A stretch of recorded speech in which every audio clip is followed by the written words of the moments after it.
it is to be in Mongdonistan, you guys. What a time. Just this weekend, the Knicks in 5, I don't know what that means. Knicks in 5, Brooklyn Pride, Puerto Rican Day Parade. Yes. I only celebrated for a couple hours on Sunday because I'm only a quarter Puerto Rican. Or a Puerto Rican, if you will. Yeah, basically, I'm Puerto Rican in the same way that Chipotle is Mexican food. Right. And as you can imagine, I only know un poquito español, un poquito. But it's at least a little bit better than my dad, Luis Alberto Lopez Jr. For some reason, he only knows one word. He'll be like, all right, we need eggs, we need milk, we need tortillas. Tortillas? ¿Quién necesita tortillas? And something else to know about my dad, he used to smoke crack. Yeah, I tell you that bluntly because that's kind of how he told me. Yeah. He was like, all right, we need eggs, we need milk, I used to smoke crack. And if the stories are true, think about the sluttiest gay guy you know, okay? He might be in this room. He might be sitting next to you, okay? I'm talking about the gay guy whose hole is so loose, when he turns to face the wind, it sounds like this. Okay? Not even he has had half as much crack in his face as my dad has had crack in his face. Right? Yeah. So make some noise one more time for Gays for Zohran. Clap it up for that. Yes, and like I said earlier, Nick get political. We used to be Gays for Zohran. And it's been really amazing to see what Zohran's doing for the community. You know, it really is. And let's just get it out of the way. If Zohran starts stuffing the ballot box, I'm changing my name to ballot box, okay? Okay? Yeah. But it really is amazing to see what he's doing for the community. Earlier this year, they established the Office of LGBT Affairs, first in the city's history. It's amazing, right? It's especially amazing because until now, I thought the Office of LGBT Affairs was just whatever room had George Santos' desk in it.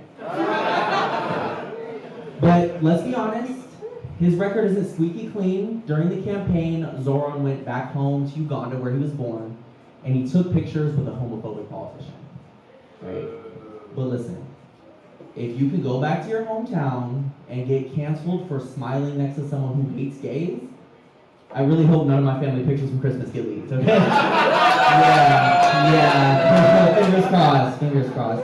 It really is amazing to see all the stuff he's been fighting for and all these other progressive champions that we are electing now and have been elected. Clap it up for that.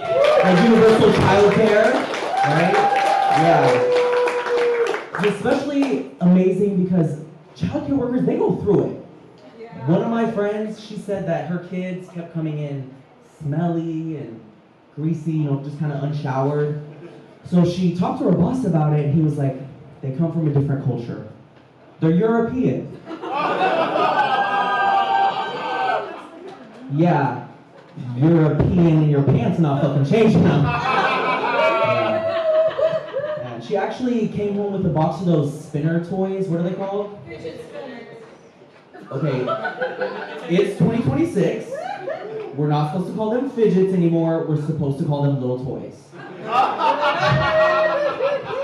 But actually in the state, they are pushing for a new bill that is going to fund childcare for the kids of police officers.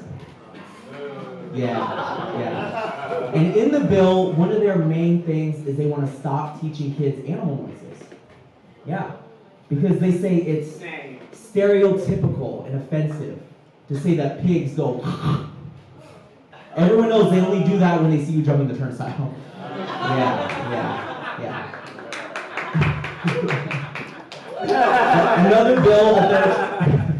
Another bill that they're trying to pass is that they want to get rid of the required retirement ages for judges across the state.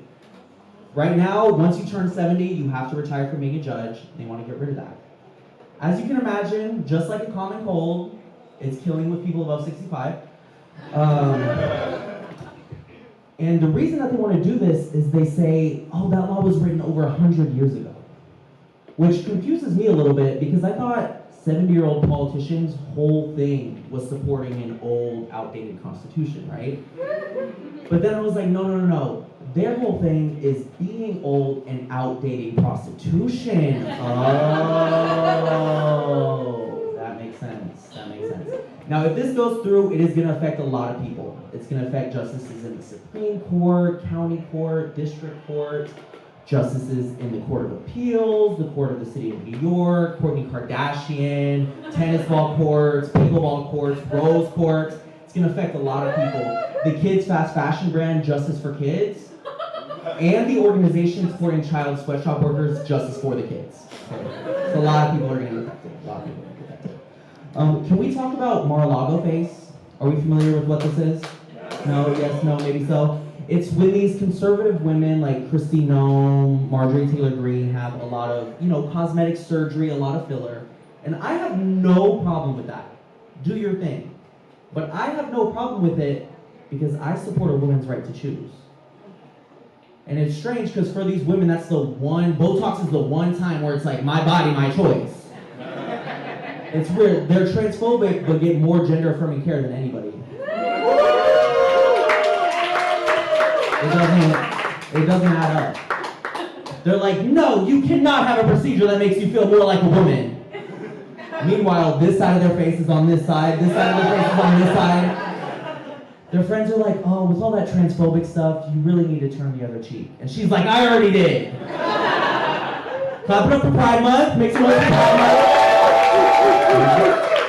Even though, honestly, these last couple years, it hasn't been feeling the same, It's almost like how Christmas isn't as magical as when you were a kid. Yeah, with both, it doesn't hit the same when you sit on an old man's lap until he eats your milk and cookies. Yeah. A lot of companies have been pulling out of Pride the last couple years, which, by the way, pulling out of Pride, I can't relate! Yeah. I'm anti-capitalist in that way. But yeah, one company that pulled out of Pride was Pepsi, which, not very surprising, because, it's not like people go to a gay bar and then go to the bathroom and do Pepsi, right? Yeah.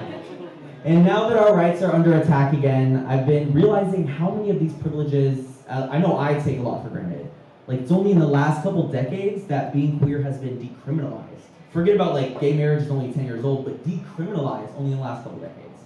In the 90s, there were laws that compared homosexual acts to a crime against nature. Which is crazy because to me, a crime against nature is chopping down a forest to build a data center, but, And, it really has been amazing being in Pride, being in New York City for Pride. I'm a filthy transplant from Las Vegas, this is new for me.